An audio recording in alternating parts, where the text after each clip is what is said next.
Probablemente muchos de ustedes no me comprendieron. Lo que traté de decir con lengua de señas es: mi nombre es Pauli, mi seña es esta. Imaginemos un hospital en la ciudad de Quito, con pasillos largos e iluminados, con equipos e insumos y todo un personal médico calificado. En uno de sus consultorios, uno de emergencia, estaba una mujer aproximadamente de 30 años de edad. Se la veía muy angustiada, desesperada, y sus ojos pedían ayuda. En ese momento, el médico de turno, con todo su equipo, se acercó a ese consultorio. Comenzó con sus preguntas de rutina. ¿Cómo se llama? ¿Qué le sucede? ¿Qué le duele? ¿Cuándo pasó? Sin embargo, en ese momento hubo un silencio abrumador. El aire pesaba. La mujer estaba en silencio. Sus manos se movían más desesperadas y sobre todo su respiración comenzó a aumentar.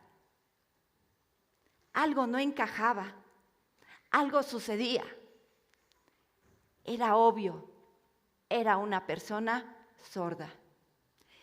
Y el médico, quien no pudo comunicarse, fui yo.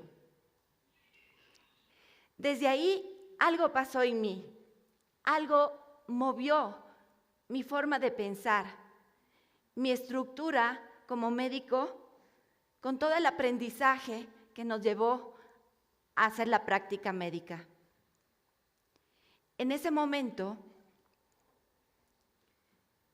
supe que la medicina, sin una comunicación efectiva, es solamente rutina.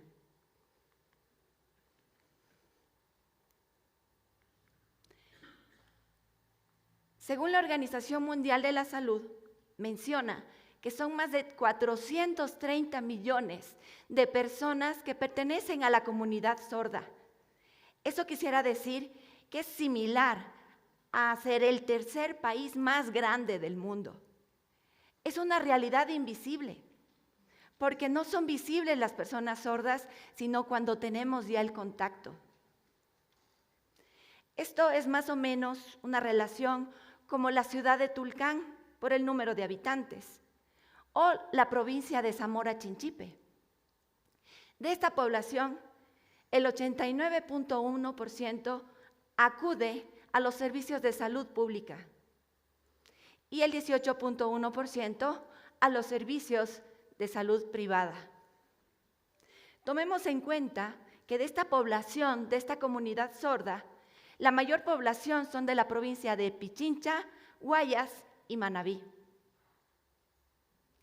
Pero lastimosamente, en el sistema de salud de nuestro país, son muy pocos los intérpretes que se encuentran en los sistemas de salud.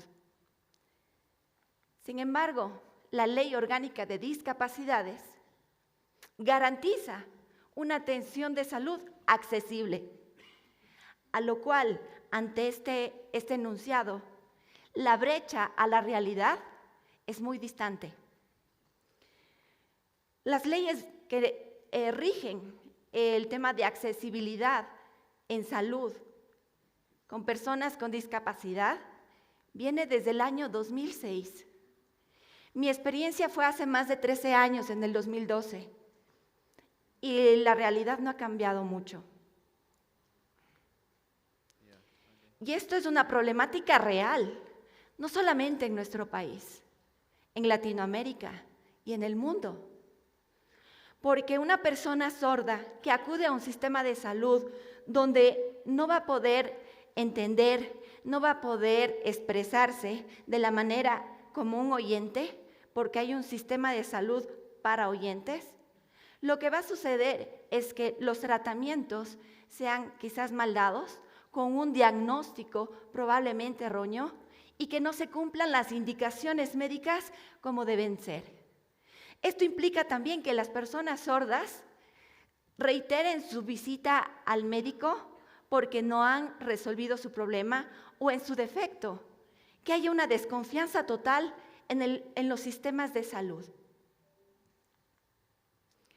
Si hablamos que la salud tiene que ser universal, la comunicación debe ser universal. Y es por eso que después de esa consulta en emergencia, tenía bajo el principio hipocrático primum non nocere, primero no hacer daño, tenía la obligación ética y moral de aprender lengua de señas.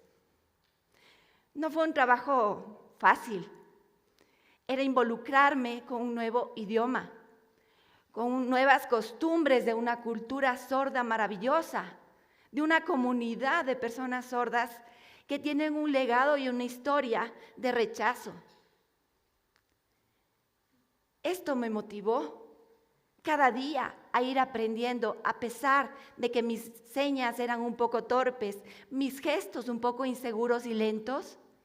Sabía que cada seña que yo aprendía era un puente de comunicación para otros. Y es así que cuando por primera vez pude saludar en lengua de señas a una persona sorda, la imagen en sus ojos de esa persona fue increíble. Saber que yo me involucré en su mundo y que ella también estaba siendo parte del mío. Saber que esa persona me miraba con confianza, con seguridad y con respeto. Después de algunos años de haber aprendido lengua de señas, en una empresa donde yo trabajaba, me reencontró la comunidad sorda nuevamente.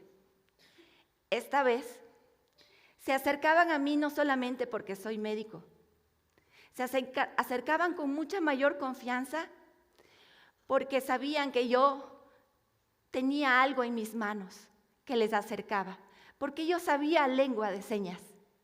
Y como médico, con esta adaptabilidad a poder comunicarme con esta lengua nueva en mi conocimiento, pude ver en esos pacientes, en esa comunidad, proximidad, confianza y sobre todo humanidad. Fue maravilloso también ver que sus compañeros que eran oyentes también querían involucrarse y me preguntaban, enséñame una seña, ¿cómo le pido ayuda? ¿Cómo le puedo ayudar? Y con el paso del tiempo pude ver en ese clima laboral una verdadera accesibilidad e inclusión. Porque he podido ver con ese pequeño gesto o cambio que pasó en mi vida, que este mensaje ha transformado en mi entorno. Cuando estaba aprendiendo lengua de señas, mi niña mayor era muy pequeña y ella se comunicaba conmigo en lengua de señas. Su papá, admirado, también quería aprender. Su hermanita de meses y que recién quería involucrar su lenguaje de oyente, también se involucró en este aprendizaje. Mis hijas ahora saben decir su nombre en lengua de señas, pedir por favor, gracias, y cuando ven a alguien de la comunidad sorda, se emocionan y tratan de involucrarse. Mi esposo es ingeniero y docente universitario, y qué maravilloso saber que él, desde su primer día de clases, les enseña saludos a sus estudiantes en lengua de señas. Qué importante, porque los jóvenes aprenden inclusión no solamente en la teoría, sino con el ejemplo.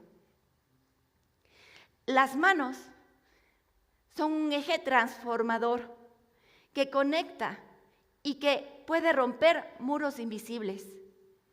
Y yo pude ver que si yo no realizaba un cambio, no lo iba a hacer otra persona. Tenía que yo ir resolviendo en este aprendizaje con mis manos cómo podrían derribar ese muro invisible del silencio. Para poder relacionarme con la comunidad sorda, pude entender que no es trabajar para ellos, sino más bien recordar que nada para los sordos sin los sordos, pues ellos son los que conocen las barreras y por ende conocen las rutas. La lengua de señas no es un acto de caridad, es un derecho.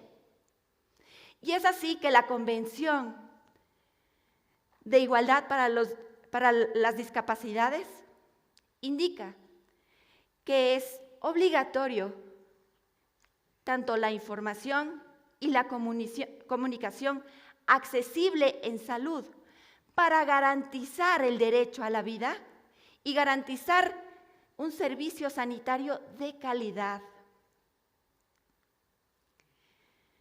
El concepto de salud, según la OMS, habla de un completo bienestar físico, mental y emocional.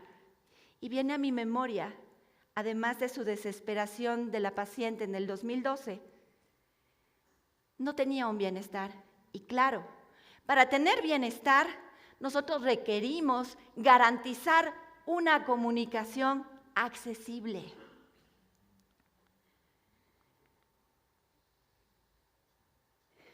Para un país que quiera realizar un sistema de salud justo en accesibilidad, requiere 3 cosas importantes. La primera, fortalecer el aprendizaje. Los futuros médicos o personal de salud debería aprender estrategias de accesibilidad y lengua de señas básicos para su comunicación. Deberían haber sistemas de salud accesibles con intérpretes en lengua de señas en el ámbito médico, sea presencial o remoto. Y lo más importante, debe haber una participación activa y real de la comunicación de la comunidad sorda. ¿Por qué? Porque ellos deberían ser quienes definan y gestionen cómo se está llevando el tema de salud a su nivel de persona no oyente. Esto es difícil de comprender, pero para crear un sistema de inclusión y accesibilidad, se debe empezar desde el inicio, es decir, con las personas involucradas. Cada día recuerdo cómo mis manos, con su tiempo, con su compromiso, desde el amor al prójimo, comenzaron a romper ese muro invisible. Y que cada día, en este aprendizaje continuo, no solamente de ser médico, sino de ser humano, puede conectar a más personas para una comunidad invisible, pero con un muro tan grande que es la comunicación.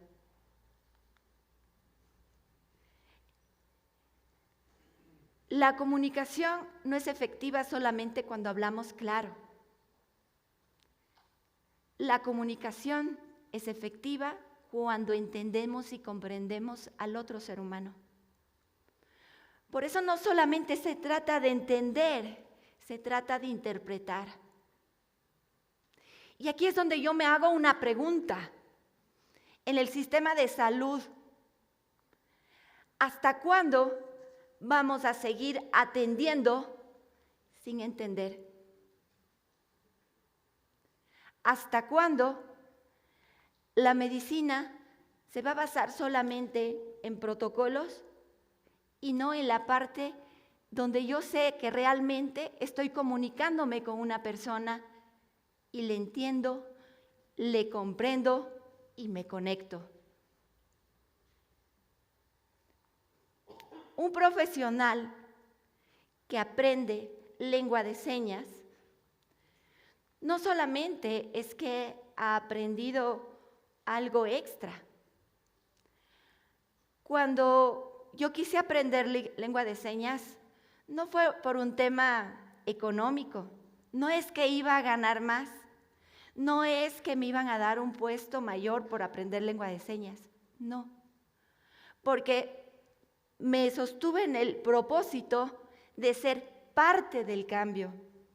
Y ese parte del cambio me involucró con más personas que también estaban interesadas en el tema.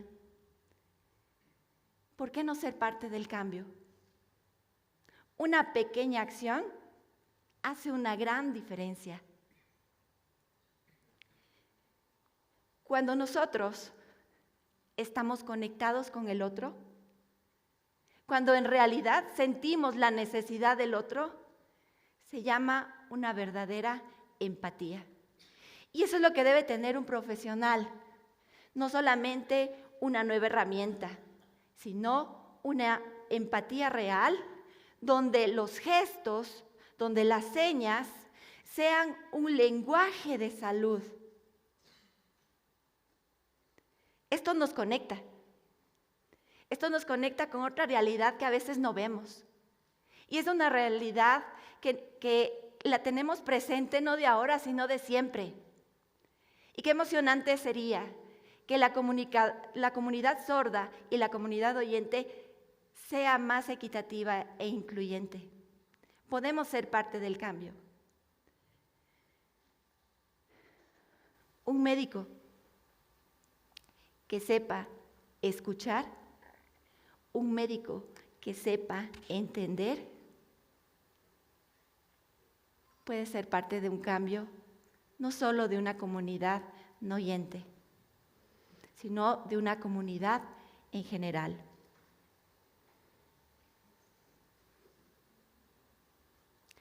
Les invito a ser parte del cambio. Cada persona puede, desde su corazón, con sus manos, comunicarse. Salud que se escucha no es solamente que hablo más fuerte. Salud que se escucha es cuando mis manos hablan y entienden con el corazón. Muchas gracias.